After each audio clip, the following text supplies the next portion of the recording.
Hello, Assalamu alaikum and welcome back to my channel. And today is first episode of Kala Jadoo, and this is the second part of the story, The Box. And I'm really sorry कि मैं इस video का second part काफ़ी late upload कर रही हूँ। उन सब से माजरत जो इंतज़ार में थे। तो चलिए, कुछ काम की वजह से मैं अपलोड नहीं कर सकी, बट अब बिना किसी देरी के स्टार्ट करते हैं सेकंड पार्ट स्टोरी का। तो let me give you recap. Firstly, story में आपने अब तक देखा कि किस तरह से सारा नाम की एक लड़की जो कि एक साइकेट्रिस्ट होती है शहर की बहुत बड़ी, किस तरह से वो अपनी जॉब को लेके बहुत सीरियस होती है और उसके बाद उसके पेशेंट्स उससे मिलने आते हैं और एक पेशेंट का केस उसको उसकी फ्रेंड देती है जो कि काफ़ी बीमार होती है। तो वो उसको हैंड ओवर करती है कि इसका इलाज करे, वो ठीक नहीं हो रही, और वो उसका केस स्टडी करने लगती है और वो देखती है कि किस तरह से उसको उन चीज़ों से निकाला जाए और उसको ठीक किया जाए। और एक दिन वो अपने क्लिनिक में बैठी होती है कि उसे एक बॉक्स रिसीव होता है जिस पे कोई नाम वगैरह मेंशन नहीं होता, ना किसने दिया है ये पता होता है, बस सारा के नाम पे एक बॉक्स आता है। और जब वो बॉक्स रिसीव होता है उसको और वो देखती है तो वो उस बॉक्स को पकड़ के घंटों देखती रहती है, उसकी तरफ खो जाती है। और उसके बाद क्या होता है कहानी में, आइए देखते हैं। अब तक आपने कहानी में देखा कि सारा उस बॉक्स को देखने में इतनी खोई होती है कि उसे आसपास क्या हो रहा है उसकी भी खबर नहीं रहती। अब कहानी में आगे कि अचानक उसके क्लिनिक का फ़ोन बजता है और वो बेल सुनकर उसकी जान निकल जाती है। जैसे उसने फ़ोन उठाया तो फ़ोन पर कोई बोल नहीं रहा था, पर एकदम से किसी के बोलने की आवाज़ आई। ये आवाज़ बहुत अजीब थी, जैसे कोई सरगोशी कर रहा हो, लेकिन आवाज़ कटने की वजह से वो सुन नहीं पाई कि कोई क्या बोल रहा है। इतने में फ़ोन बंद हो गया। काम का लोड ज़्यादा होने की वजह से उसने ज़्यादा गौर नहीं किया। फिर वो घर चले गई। जब सारा रात को सोने के लिए बिस्तर पर लेटी तो सोचने लगी कि इतने दिन से हारिस की बहन नेहा क्लिनिक नहीं आ रही। वो ये सोच ही रही होती है कि इतने में दोबारा से फ़ोन बजता है। जैसे ही सारा फ़ोन उठाती है वो बिना कुछ पूछे और सुने कॉल पर गुस्सा करने लगती है। वो कहने लगती है, कौन हो और क्यों बार बार मुझे फ़ोन करके परेशान कर रहे हो? जब मैंने फ़ोन उठाया तो बोलते क्यों नहीं हो? इतने में हारिस ने कहा कि यार क्या हो गया है, किसके बारे में बात कर रही हो? तो वो कहने लगी कि सॉरी हारिस, मैं बहुत परेशान हूँ, कुछ बातें मुझे डिस्टर्ब कर रही हैं। ऊपर से ये रॉन्ग नंबर की कॉल्स आ रही थी, लेकिन कोई बोल नहीं रहा, इसलिए। इतने में हारिस ने कहा कि मुझे भी तुम्हें कुछ बताना है, तो कल मिलते हैं। ये कहकर उसने फ़ोन बंद कर दिया।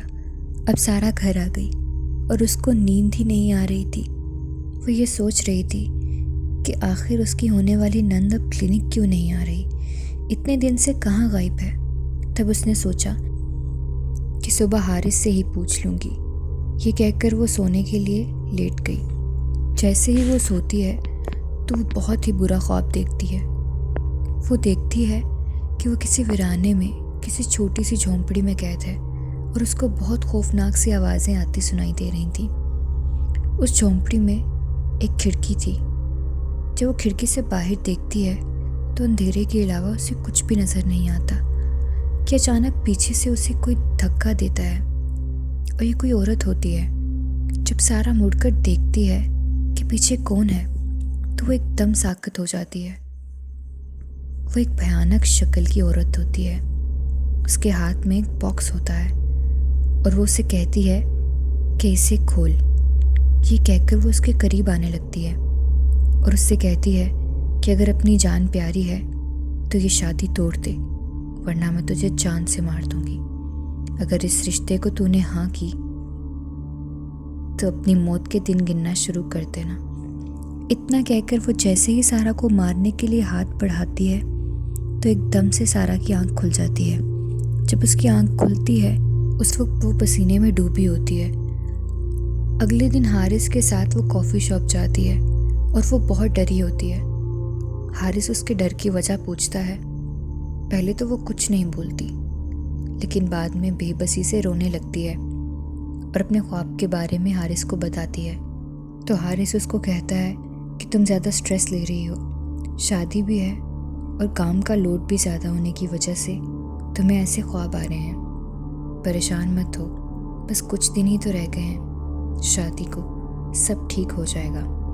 वो भी उसकी बात मान लेती है। फिर वो वहाँ से अपने क्लिनिक चले जाती है। वो क्लिनिक में अपने पेशेंट्स का वेट कर रही होती है कि अचानक उसकी नज़र बॉक्स पर पड़ती है जो कल उसको रिसीव हुआ था, और उसे वो ख्वाब भी याद आ जाता है कि उसे बॉक्स खोलने को कह रही थी वो औरत। वो डर तो जाती है लेकिन बहुत हिम्मत करके आगे बढ़ती है।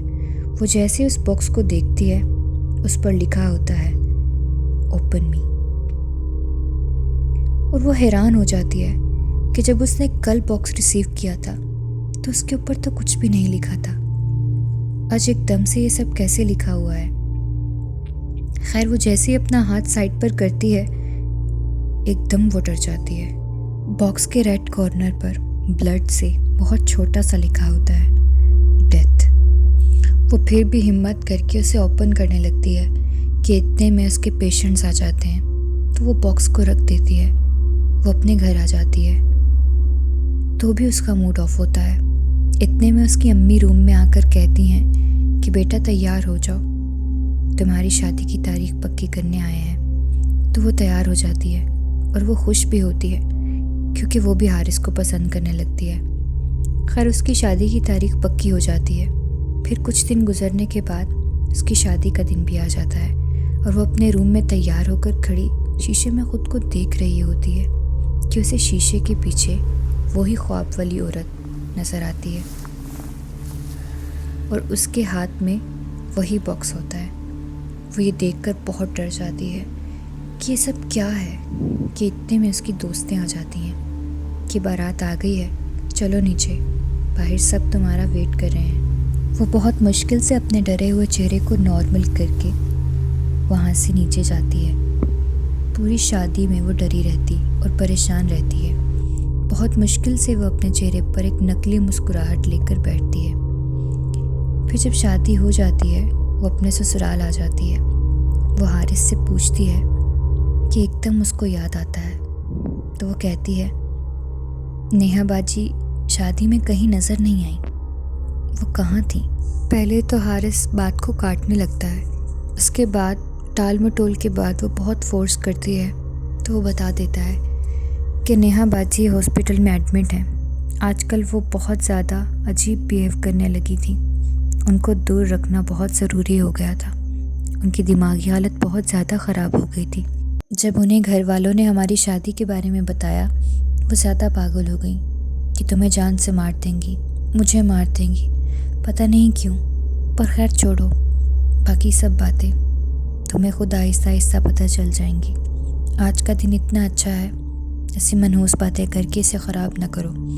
दिन ऐसे ही गुजरते रहे और सारा इसी सोच में रहती कि आखिर इसकी नंद के साथ क्या ऐसा मामला हुआ। फिर उसने हारिस से कहा कि मैं इनका केस स्टडी करना चाहती हूँ। हारिस ने कहा तुम उनसे जितना दूर रह सकती हो तुम्हारे लिए अच्छा होगा, लेकिन सारा ज़िद पर आ गई। फिर हारिस ने उसे नेहा की सारी रिपोर्ट्स ला कर दी और उसने अपनी बहन की सारी ज़िंदगी की कहानी उसे एक शर्त पर बताई कि वो ये घर में किसी पर जाहिर नहीं करेगी कि उसे सब पता है। इसके बाद सारा ने वादा किया कि वो किसी को कुछ नहीं बताएगी।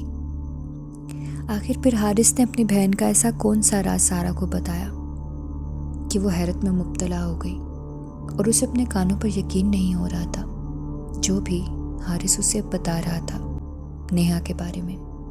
ये जानने के लिए आपको इंतज़ार करना पड़ेगा इस कहानी के थर्ड पार्ट का। तो जल्दी मिलते हैं इस कहानी के थर्ड पार्ट के साथ कल इंशाल्लाह।